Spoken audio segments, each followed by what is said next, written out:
Barbara Crown is here. She did make it, and Barbara is going to address a point which is absolutely shocking to most of us. Barbara, what is this about the U.S. Fish and Wildlife? Well, those of you that have been following my reports on U.S. Fish and Wildlife know that I've been telling you about some rather draconian regulations that the service passed back in 2007 and have been implementing in phases. And those regulations have to do with the importation of your trophies and errors that they will not allow on import paperwork anymore. Well, they have finally moved to the last stage of their implementation of these policies, and that is a zero tolerance, no forgiveness policy, which means if you have a typo or one little bit of missing information on your import-export documents for a CITES trophy, they will seize the trophy and you will lose all ownership of it. Because once they seize a trophy, it becomes, under their regulations, it becomes contraband. And contraband, by definition, is illegal, and you have no rights to it at all. So you will lose the trophy shipment. Oh, okay, all right, let me see if I've got this right then. We're talking about the importation coming from out of the country. That could come out of the country from Mexico, it could come out of the country from Canada, come out of the country from Africa. But we are not talking about within the borders of the United States. Is that correct? That's correct, and we're only talking about CITES species. So we're talking about elephant, rhino, lion, leopard, these kinds of species. Anything that has a CITES export permit that you have to get from the country of export is something that U.S. Fish and Wildlife will be looking at very, very closely. And I'm not absolutely sure, but is there a CITES permit attached to anything in Mexico, Barbara? I don't believe so. There may be some minor species that might have that, but certainly none of the deer species that most of the guys go down there for. And this time of year when people are actually hunting and they may be hunting close to our borders, is there anything in Canada, for instance, that requires a CITES permit? No CITES species in Canada that I'm aware of. I believe they are rescinding any requirements on bobcat. I'm not sure if Canadian lynx may be a CITES species.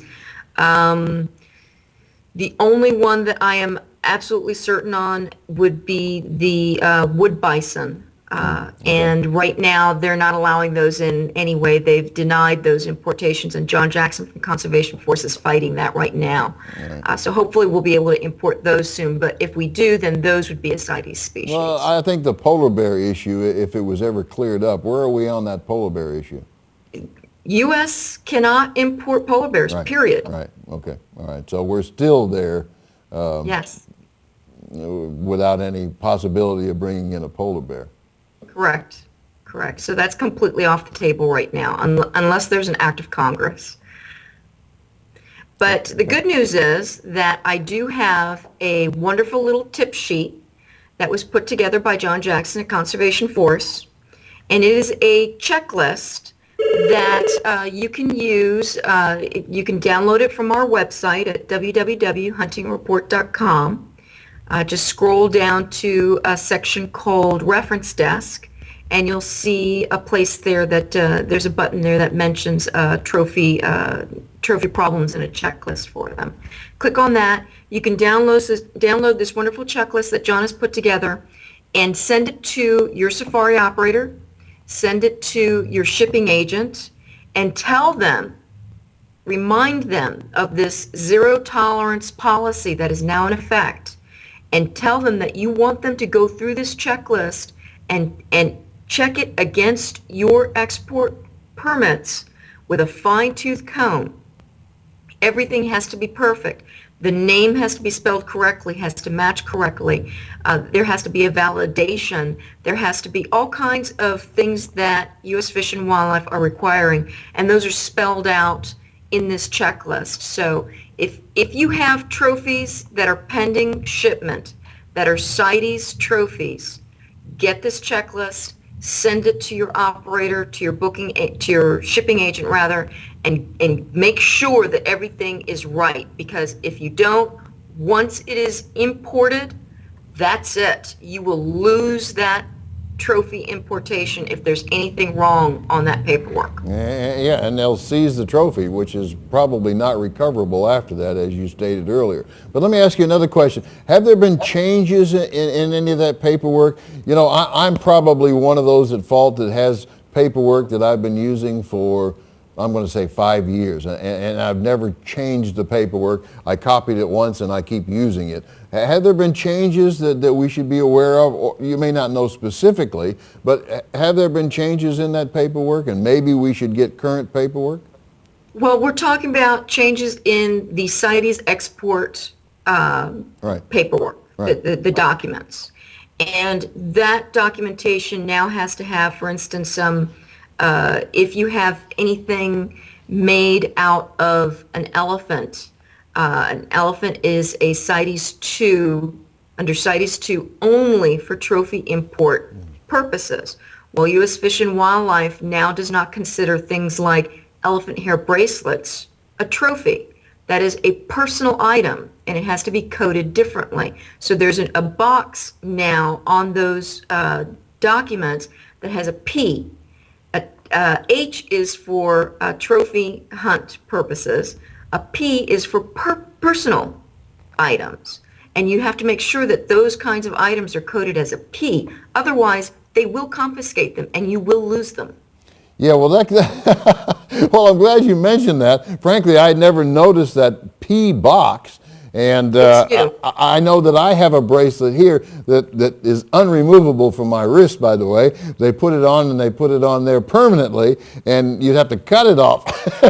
And I don't want them to do that. So I'm glad that you brought that up. So you're saying that bracelets, any personal items made out of any animal that is accompanied by a CITES permit needs to be on that paperwork. And do they ask you to list that as well? Do they Yes. they want specifically to know whether it's a tooth, a skull, a bracelet?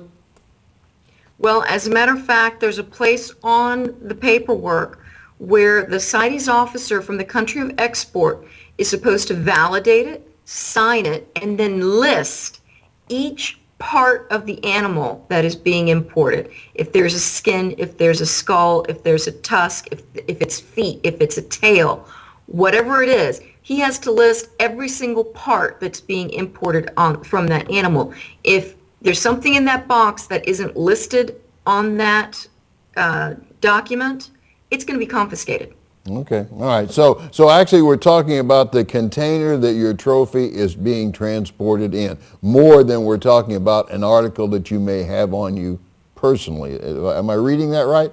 Right. We're talking about items that you are importing Okay. as a trophy shipment from another country, items that are made from or that are parts of a CITES species. Okay, all right. Well, that's very interesting information, and certainly we'd like to follow up on that. And if anyone has had a problem, certainly contact Barbara and let her know. We would like to know also, but I think Barbara, being the authority here in this country, with the greatest publication there is, should know first. And let her know if you've had any problems, and she can come on the show and we'll share those problems with some of you out there who may be in the process here.